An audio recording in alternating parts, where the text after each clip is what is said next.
Hello guys, আসসালামু আলাইকুম। দেখতেই পারছেন জাম্বুরা ভর্তা। হ্যাঁ গাইস, জাম্বুরা ভর্তার কথাই বলছি। আর এই দুর্দান্ত জাম্বুরা ভর্তার জন্য আমি কি করলাম সেটাই দেখাবার জন্য আজকে আমি আপনাদের মাঝে হাজির হয়েছি। এই জন্য আমি নিয়ে নিয়েছি একটা জাম্বুরা, আর এই জাম্বুরাটা এখন কেটে নেব।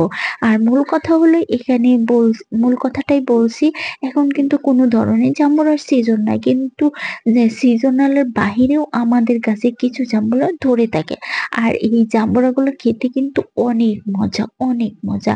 যেটা আপনাদের আমি বলে বোঝাতে পারবো না। যদি কখনো আমার সাথে দেখা হয় বা আমার গ্রামের আশেপাশে কেউ থেকে থাকেন, তাহলে অবশ্যই আমাদের বাড়িতে যাবেন এবং আমার আমাদের এরকম জাম্বুরা এক পিস হলেও খেয়ে দেখবেন। আর আমি এখন জাম্বুরাটাকে সুন্দরভাবে কেটে নিচ্ছি। আর এই জাম্বুরার মানে ভিতরের অংশটা কিন্তু খুব বেশি হয় না, কম পরিমাণে হয়ে থাকে। আর আমার এই জাম্বুরাটা কিন্তু আহ, এখনো সম্পূর্ণভাবে পাকে নাই, কিন্তু তারপর আমি এটাকে পেরে নিয়েছি। দেখতে পাচ্ছেন আমি জাম্বুরাটাকে কিভাবে কাটতেছি। আর এভাবে কেটে আমি খোসাটাকে ছাড়িয়ে নেব। আর এই খোসা ছাড়ানোটাও কিন্তু কষ্ট, কারণ যেহেতু খোসাটা মোটা এই জন্য আমার ছাড়াতেও কিন্তু বেশ কষ্ট হয়েছে। কিন্তু তারপরে কি আর বলবো, খেতে তো দুর্দান্ত, খাওয়ার জন্য একটু কষ্ট তো করতেই পারি, তাই আমি এটাকে ছাড়িয়ে নিলাম, নিজেই কষ্ট করে ছাড়িয়ে নিলাম। এভাবে আমার সম্পূর্ণ জাম্বুরা খোসা ছাড়িয়ে নেওয়া হয়েছে। এখন উপর থেকে আরেকটু খোসা ছাড়িয়ে নেব। দেখতেই পারছেন আমি কতটা কষ্ট করে এই কাজটা করে নিচ্ছি।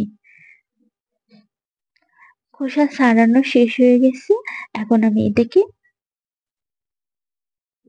৪ পিস করে নেব।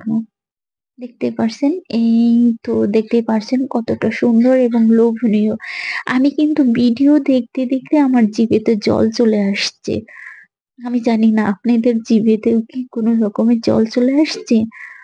তবে চোখ লাগানো যাবে না, জল চলে আসলে আমার বাসায় চলে আসতে হবে, তাহলে আমি এরকম করে জাম্বুরা মাখিয়ে খাওয়াবো।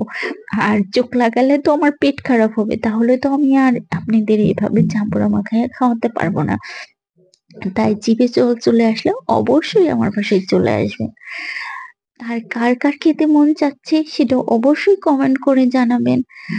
এখন আমি দেখতে পারছেন সম্পূর্ণ জাম্বুরাটা আমি ছাড়িয়ে নিয়েছি, কতটুকু হয়েছে। আর নিয়ে নিয়েছি ৩টা মরিচ, ছোট ছোট ৩টা মরিচ, সেটা আমাদের গাছেরই ছিল। আর আর স্বাদ অনুযায়ী লবণ দিয়ে আমি এটাকে চটকে জাম্বুরার সাথে মিক্সড করে নিচ্ছি।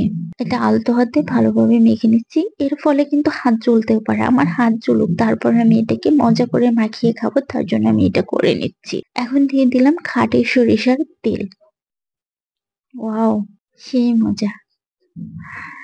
দেখেই লোভ চলে আসছে আমার। আর এটাতে আমি আরেকটা উপকরণ দিয়ে দিয়েছি, সেটা অবশ্য আমার মনে ছিল না। তবে আমার ভাবি মনে করাই দেওয়ার জন্য ভাবিকে অসংখ্য ধন্যবাদ, যে ধনিয়া পাতা কুচি। আর এই ধনিয়া পাতা কুচি দেওয়ার ফলে এর স্বাদ মনে হয় আরো দ্বিগুণ বেড়ে গেছে। আমরা কিন্তু বাড়িতে এভাবে মজা করে ও জাম্বুরা ভর্তা করে খেয়ে থাকি। আপনারাও কি এরকম খেয়ে থাকেন? আর কে কে খেয়ে থাকেন সেটা অবশ্যই কমেন্ট করে জানাবেন। আজকের ভিডিও এখানে শেষ। আল্লাহ হাফেজ।